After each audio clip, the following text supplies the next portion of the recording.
말씀은 마태복음 13장 10절에서 16절까지입니다. 봉독하시겠습니다. 제자들이 예수께 나와 가로되 어찌하여 저에게 비유로 말씀하시나이까?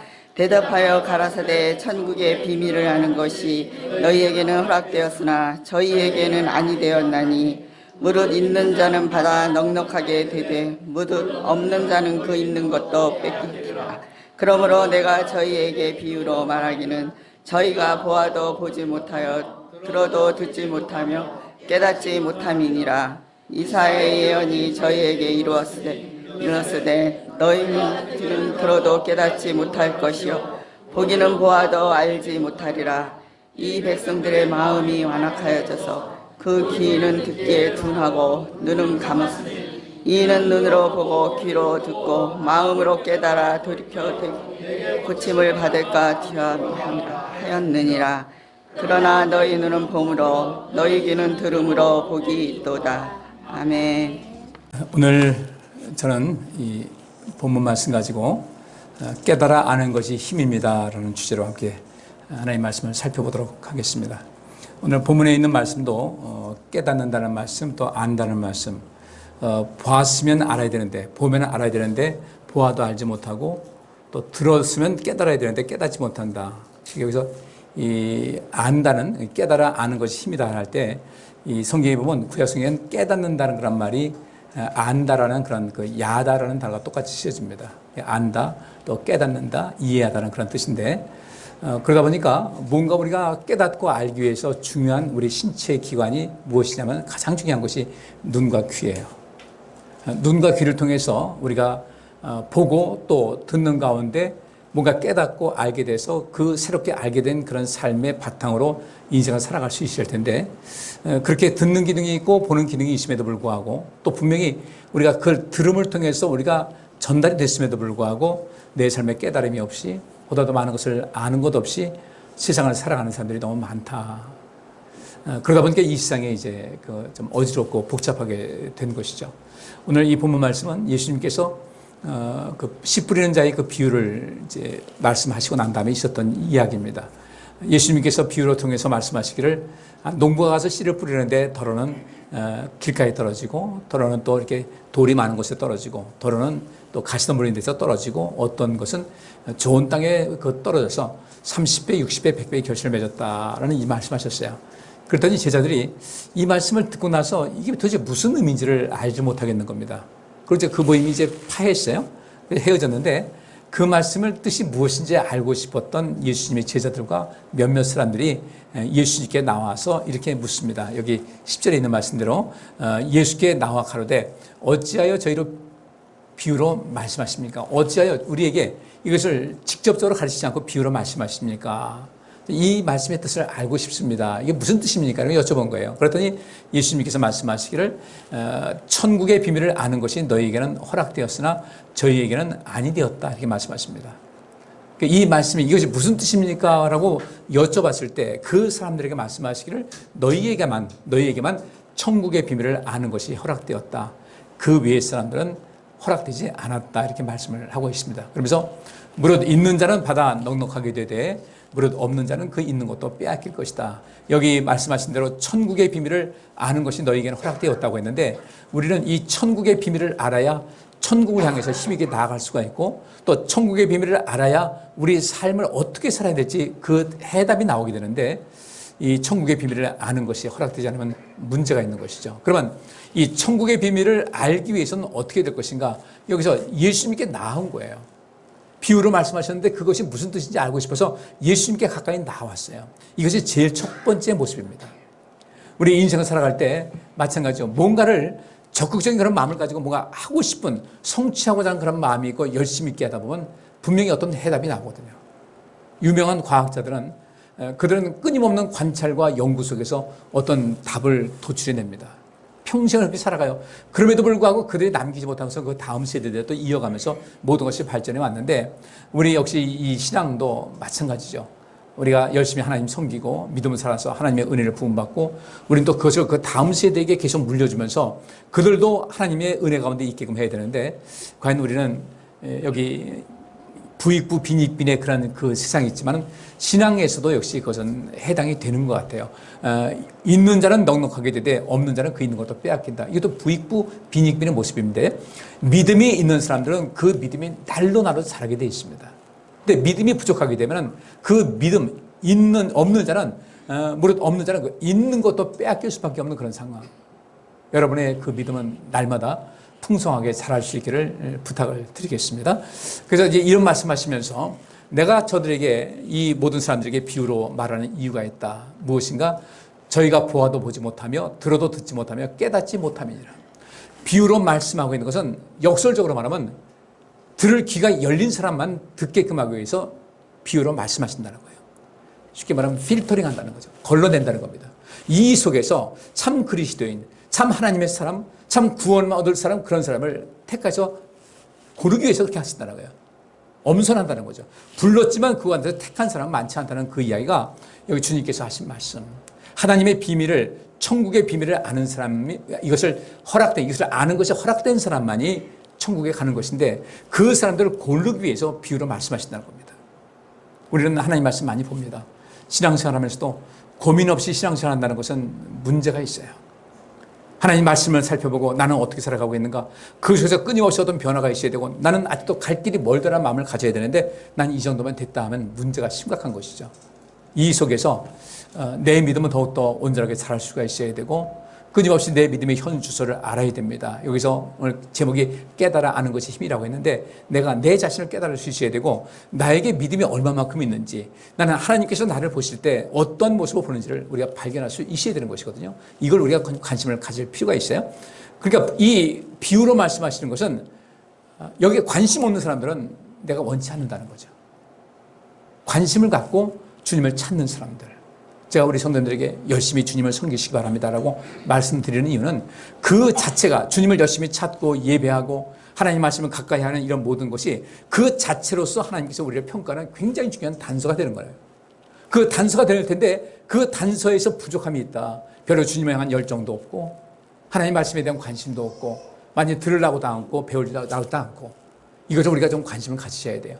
제가 왜 예배를 연이어서 한 주 걸렸으면 그냥 그 다음에 또 격조하면 좋겠는데, 근데 우리가 볼 때는 1년에 그래도 절반 52주 중에 26주를 오후 예배 드리기로 했으면은 그것만은 꼭 지키자는 거죠.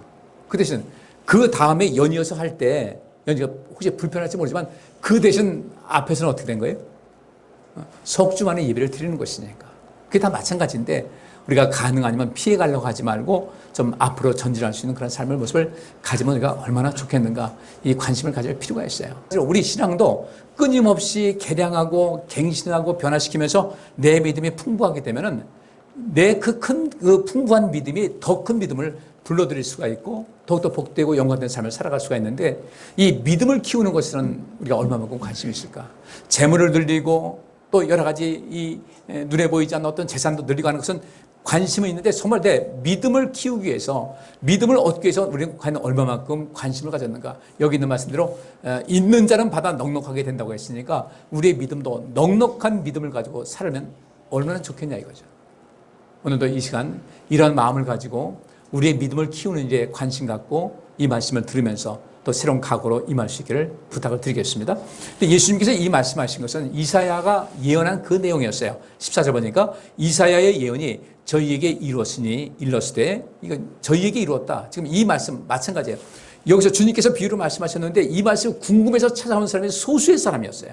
나머지는 그냥 그런가 보다 하고 넘어간 겁니다. 근데 이 소수의 사람들에게 너희에게는 천국의 비밀을 아는 것이 허락되었다. 이게 구원받기에 합당한 사람이 됐다는 거예요. 근데 이사야가 이것을 미리 예언을 했어요. 일렀을 때 너희가 듣기는 들어도 깨닫지 못할 것이요 보기는 보아도 알지 못하리라. 이 백성들의 마음이 완악하여져서 그 귀는 듣기에 둔하고 눈은 감았으니 이는 눈으로 보고 귀로 듣고 마음으로 깨달아 돌이켜 내게 고침을 받을까 두려워함이라 하였느니라. 그럼 이것을 왜 고침받으면 좋잖아요. 누군가 하나님 말씀 받고 또 고침받으면 얼마나 좋겠어요. 그런데 주님께서 말씀하시기를 내게 고침을 받을까 두려워함이라 하였느니라. 이게 무슨 뜻이겠습니까? 귀가 듣기에 둔하고 눈은 감은 사람들, 이 사람들에게 쉽게 구원의 길을 허락하지 않겠다는 말씀이에요. 그런 사람들이 쉽게 구원받는다? 난 그렇게 이 구원의 길을 그렇게 오해하는 사람이 있을까봐 내가 염려가 되어서 그 길은 반드시 어떤 과정을 거친 다음에 구원의 길을 얻게 할 것이다. 어떤 사람인가? 그 귀가 듣기에 둔한 사람들은 자격이 없다는 거예요. 눈 감은 사람들 자격이 없다는 겁니다.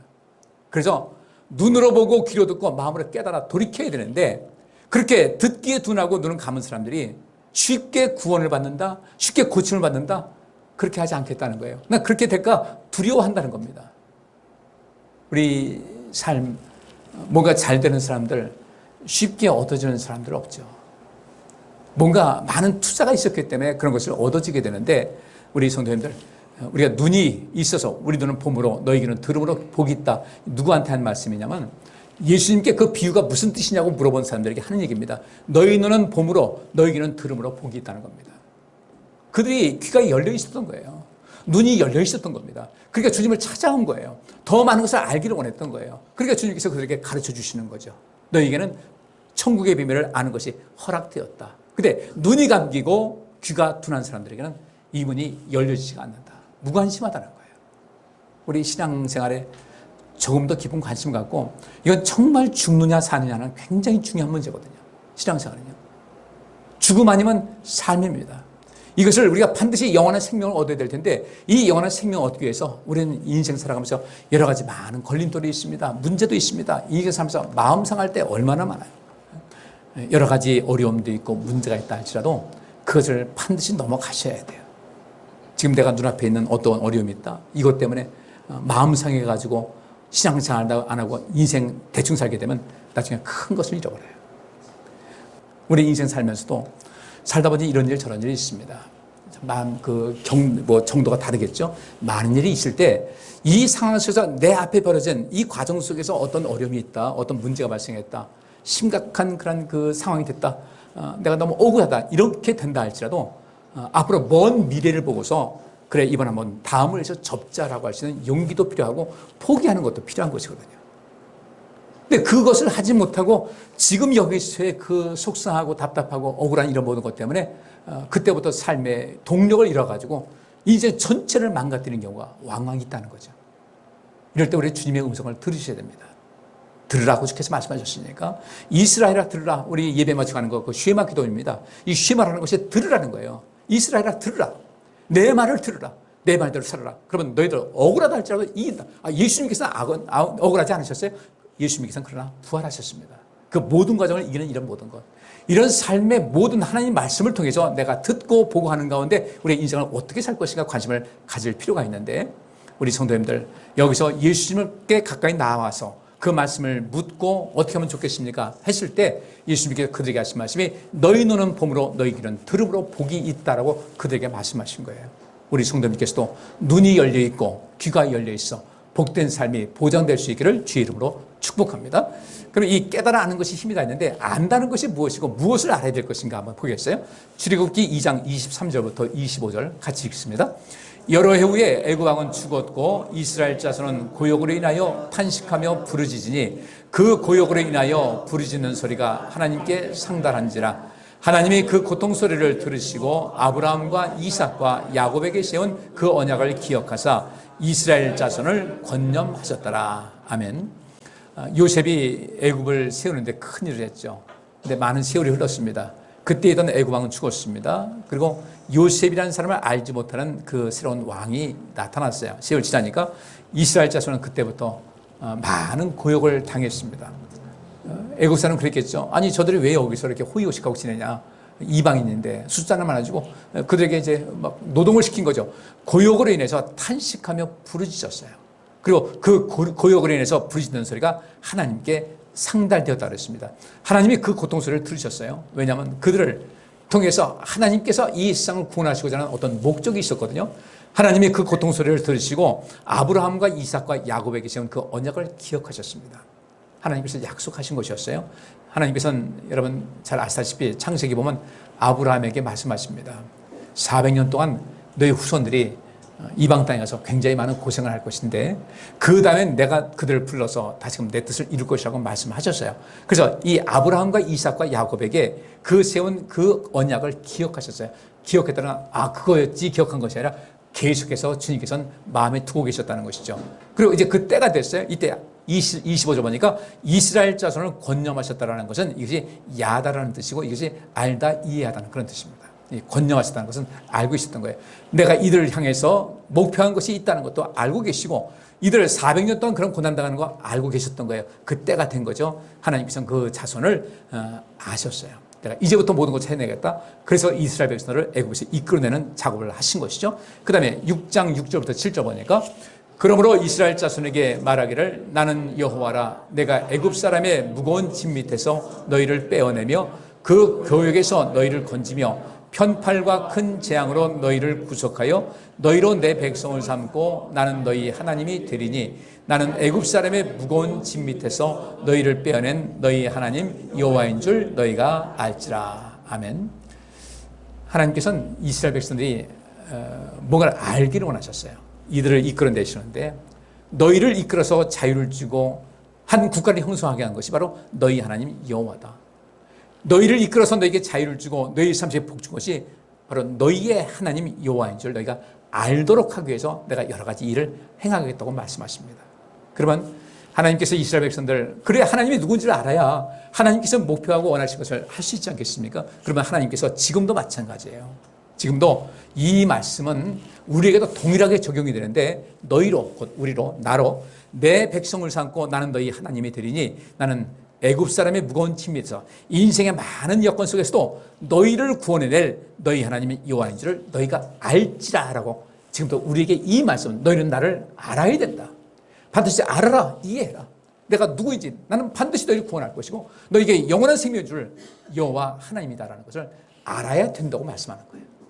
그럼 우리의 하나님이 여호와인 줄을 알기 위해서 우리는 많은 경험이 필요한 것이죠. 많은 일이 필요한 것인데 이것을 우리가 어떻게 해야 될까? 관심 정말 많이 가지셔야 돼요. 우리가 하나님 잘 아셔야 돼요. 하나님을 알아야 우리가 하나님을 제대로 섬길 수가 있고 예배할 수가 있고 그분의 뜻을 행할 수가 있는 겁니다. 그분을 알지 못하게 되면 우리 신앙생활의 방향성이 흐트러져 버려요. 교회 나와서 그냥 무슨 교양 강좌 듣듯이 그렇게 하고 왜 겸손해야 될 것인가? 왜 우리가 오래 참아야 될 것인가? 왜 자비를 베풀어야 될 것인가? 왜 용서해야 될 것인가? 왜 사랑해야 될 것인가? 이건 세상의 원리에서 말하는 그런 것이 아니라 이것은 하나님께서 우리를 사랑하시고 우리를 긍휼을 베푸시고 자비를 베푸셔서 영원한 생명 주신 것 같이 너희도 세상을 향해서 내가 너희 행한 것 같이 너희도 세상을 향해서 그렇게 해서 이 세상을 밝은 세상으로 만들라는 것이거든요. 우리 인생 삶에서 중요한 것은 무엇인가? 우리의 하나님의 은혜 아니면 내가 살 수 없다는 사실을 알고 모든 것을 하나님 중심으로 바라보면서 인생을 살아가야지 이 땅에서 우리가 시간 낭비할 새는 없을 것 같아요. 그 무엇보다도 그런 것보다 더 중요한 것은 하나님을 알아야 돼요. 내가 이제까지 살아온 모든 것이 하나님의 은혜 가운데 살아가고 있다는 사실을 알고 이스라엘 백성들에게 너희를 구원한 장본인이 바로 나다. 나를 꼭 알아야 된다. 그래야 너희가 큰 일 할 수 있다. 이 말씀하는 것이거든요. 여러분 제일 많이 알아야 될 것은 하나님에 대한 지식인데 하나님에 대한 지식을 많이 알아서 그 안에서 온전한 분별력을 가지고 이 세상을 새롭게 할 수 있는 여러분 되시기를 간절히 바랍니다. 신명기에서 4장 7절부터 9절 같이 읽습니다. 우리 하나님 여호와께서 우리가 그에게 기도할 때마다 우리에게 가까이 하심과 같이 그 신에 가까이함을 얻은 나라가 어디 있느냐? 오늘 내가 너희에게 선포하는 이 율법과 같이 그 규례와 법도가 공의로운 큰 나라가 어디 있느냐? 오직 너는 스스로 삼가며 내 마음을 힘써 지키라. 두렵건대 네가 그 목도한 일을 잊어버릴까 하노라. 두렵건대 네 생존하는 날 동안에 그 일들이 내 마음속에서 떠날까 하노라. 너는 그 일들을 내 아들들과 내 손자들에게 알게 하라. 무엇을 알게 하라고요? 우리 하나님 여호와께서 우리가 그에게 기도할 때마다 우리에게 가까이 하신 것 같이 그 신에 가까이 함을 얻은 나라가 어디 있냐는 거예요. 세상 어느 천지에 우리 하나님 같은 신이 어디 있겠냐죠. 신은 없어요. 하나님 외에 다른 신은 없어요. 하나님 같은 분이 어디 있겠냐. 근데 너희들이 이 가나안 땅 들어가서 생활이 넉넉해지면은 내가 너희에게 베푼 모든 것을 너희가 보고 들은 모든 것을 잊어버릴까 내가 염려가 된다면서 그 모든 사는 날 동안에 그 일을 절대로 그 마음속에서 떠나지 않게 하라. 꼭 알아야 된다는 거죠. 그리고 그것을 내 아들들과 내 손자들에게도 알게 하라는 거예요. 그럼 그것을 하기 위해서는 우리가 무엇을 해야 되겠어요? 우리가 먼저 하나님을 알아야 돼요.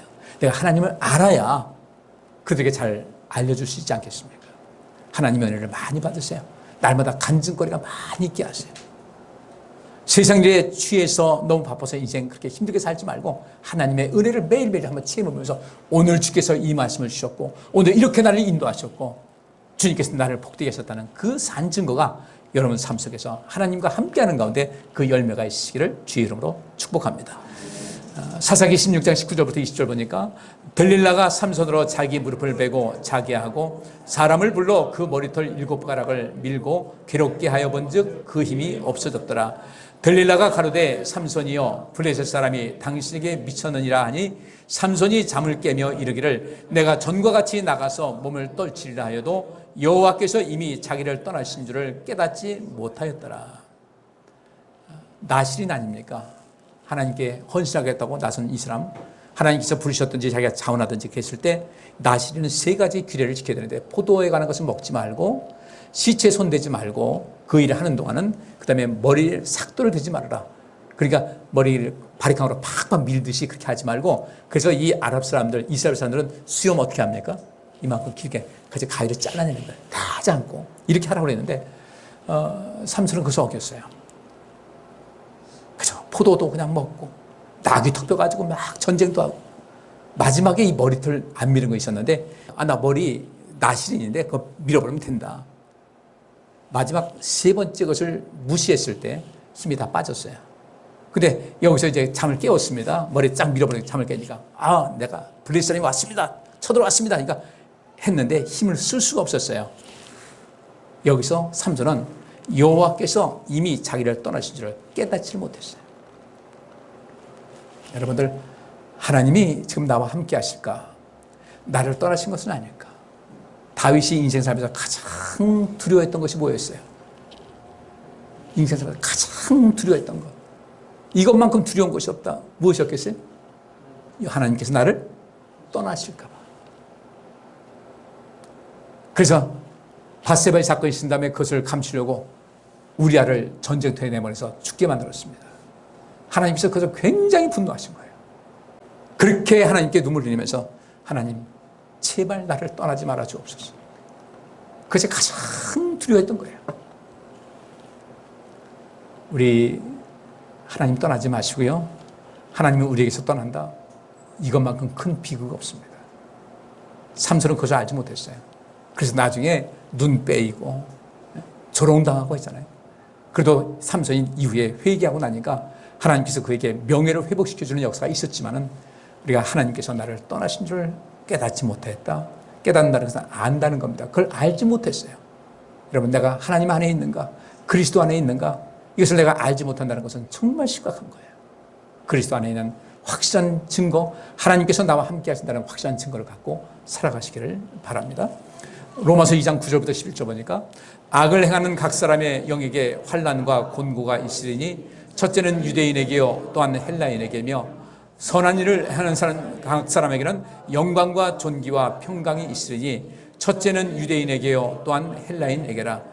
이는 하나님께서 외모로 사람을 취하지 아니하심이라. 여기 있는 말씀 보니까 악을 행하는 각 사람에게 환난과 공고가 있다. 선을 행하는 각 사람에게는 영광과 존귀와 평강이 있다. 우리는 이것을 알아야 돼요. 그래서 우리는 절대 악을 행하지 말아야 돼요. 선을 행하고 살아가셔야 돼요. 근데 이 악을 행하는 것이 무엇인지 선을 행하는 것이 무엇인지를 구분하기가 어려울 때가 있다는 거예요. 뱀이 여자에게 이르되 너희가 결코 죽지 아니하리라. 너희가 그것을 먹는 날에는 너희 눈이 밝아 하나님과 같이 되어 선악을 알 줄을 하나님이 아심이니라. 여자가 그 나무를 본즉 먹음직도 하고 보암직도 하고 지혜롭게 할 만큼 탐스럽기도 한 나무인지라. 여자가 그 실과를 따먹고 자기와 함께한 남편에게도 주매 그도 먹은지라. 이에 그들의 눈이 밝아 자기들의 몸이 벗은 줄을 알고 무화과 나무 잎을 엮고 치마를 하였더라. 아멘. 하나님께서 선과 악을 알게 하는 나무의 열매는 먹지 말라고 했는데 뱀이 여자에게 접근합니다. 하나님이 뭐라고 하시더냐? 다른 건 다 먹어도 좋은데 저거 하나는 딱 금기가 하나가 있는데 먹지 말라고 하시더라. 너희가 결코 죽지 않는다. 너희가 그것을 먹는 날에는 너희 눈이 밝아 하나님과 같이 되어 선악을 알 줄을 하나님이 아신다. 이렇게 꼬였어요. 그때 그 꼬임을 당했을 때 여자가 그 나무를 본 적 먹음직도 하다 그랬는데, 이 먹음직하다는 것이 무엇이냐면 두 가지 단어가 포함된 겁니다. 먹는다는 단어하고 직하다는 그 말이 어떤 것이냐면 토브라는 단어가 쓰입니다. 선과 악이 있는데, 이게 선과 악을 알게 한 나무라고 할 때 선이라는 단어가 토브고 악은 라라는 단어예요. 근데 이 먹음직도 하는데 이 직도하다는 것이 토브라는 단어입니다. 이 토브, 먹는 것이 선이다 악이다. 지금 딱 봤을 때 이 하와가 뱀이 말합니다. 저거 먹어도 된다 할 때 먹은 줄 뗐다는 것은 저걸 먹어도 먹는 것이 선이다 악이다. 어떻게 판단한 거예요? 선이라고 판단한 거예요. 뭐 저거 하나 먹는다고 뭔 상관이 있겠어. 하나님께 만들어 주신 건데. 그래서 먹음직도 하다는 것은 먹기에 좋아 보였다는 겁니다. 먹음직도 하고 보암직도 하고. 그래서 그것을 탁 먹고 말았어요. 그리고 여기 사단이 말한 대로 선악을 알게 되었어요. 이 선악을 알게 됐는데 이 선과 악을 구분한다고 해서 우리가 인생을 바르게 살아가는가? 그것은 아니더라는 거죠. 하나님께서 갖고 계신 선악의 개념, 우리 인간이 가진 이 선악의 개념은 차원이 달라요. 우리는요, 이 사라가, 하와가 선악을 알게 된다. 선악을 알게 하는 이 모든 것을 먹었다 할 때 그걸 딱 보니까 먹음직됐다. 먹는 것이 좋아 보인 거예요. 좋아 보인 겁니다. 먹은 거예요. 우리 인생도 마찬가지예요. 여기 제가 썼어요. 좋아 보이고 내가 좋다고 해서 그것이 반드시 선은 아니다. 근데 우리가 결정하고 행동하는 것은 여러분들 괜찮다고 여기기 때문에 그래요. 안 되는 걸 알면서도 그렇게 합니까? 그럴 때도 있어요. 안 되는 걸 알면서도 우리 육신이 연약해서 그렇지만 대부분의 경우 내가 괜찮다고 내가 이것이 선이라고 생각하기 때문에 그것을 따르고 있는 겁니다. 내가 좋아한다고 해서 다 선은 아니에요. 하와는 사단의 꾀임에 빠져가지고 그것을 봤을 때 저 뭐 별일 아니잖아 하고서 먹은 겁니다. 내가 좋아하는 것을 우리가 합니다. 근데 내가 좋아한다고 해서 반드시 선은 아니라는 사실을 잘 아셔야 돼요. 사단이 그렇게 우리를 꼬이거든요. 너 좋아? 해봐. 괜찮아. 구원파들이 그렇게 하죠. 하고 싶어요? 우리 구원받았잖아요. 괜찮아요. 하세요. 마음에 좋은 대로 하세요. 사사시대가 그랬습니다. 사람은 자기 소견에 옳은 대로 행하였더라. 내가 볼 때 이건 좋은 건 좋은 거예요. 내가 볼 때 좋으면 이건 선이라고 생각한 겁니다. 근데 나중에 보니까 악이에요. 하와는 이것이 내가 보기에 먹기 좋으니까 선이라고 생각해서 괜찮다고 먹은 거예요. 근데 그것이 뭐였어요? 악이었어요. 하나님 말씀을 불순종했으니까 그래서 그에게는 악을 행했기 때문에 뭐가 왔어요? 환난과 곤고가 다가온 거예요. 여기 대해서 바울은 이렇게 얘기합니다. 로마서 7장 21절부터 25절.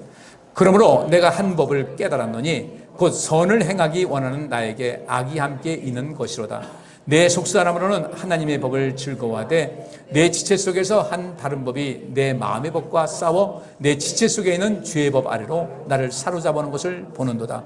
오라 나는 곤고한 사람이로다. 이 사망의 몸에서 누가 나를 건져내랴. 우리 주 예수 그리스도로 말미암아 하나님께 감사하리로다. 그런즉 내 자신이 마음으로는 하나님의 법을 육신으로는 죄의 법을 섬기더라. 그래서 바울은 이전에 예수님 만나기 전에는 예수님을 이단자라고 봤어요. 그 예수님 따르는 사람들은 역시 마찬가지로 악의 무리라고 봤습니다. 저들은 악이라고 본 겁니다. 근데 예수님은 선이에요, 악이에요? 선의 근본이잖아요. 근데 바울은, 이 바울 되기 이전에 사울은 예수님을 악의 축으로 봤어요. 그래서 그들을 멸절해야 된다, 죽여야 된다, 다메섹까지 쫓아간 겁니다. 근데 나중에 보니까 그분이 하나님의 아들이신 것을 알았어요. 저들의 말이 옳았어요. 근데 바울은, 바울 이전에 사울은 그 많은 기독교인들을 죽이면서 나는 하나님께서 기뻐하시는 선을 행한다는 굳은 신념이 있었어요. 근데 나중에 보니까 엄청난 악을 행하고 있었던 것이죠. 우리의 판단이 어떤 것인지를 잘 보셔야 돼요. 우리 인생에서 중요한 그런 부분이거든요. 내가 좋다고 생각하기 때문에 그 길을 가는 겁니다.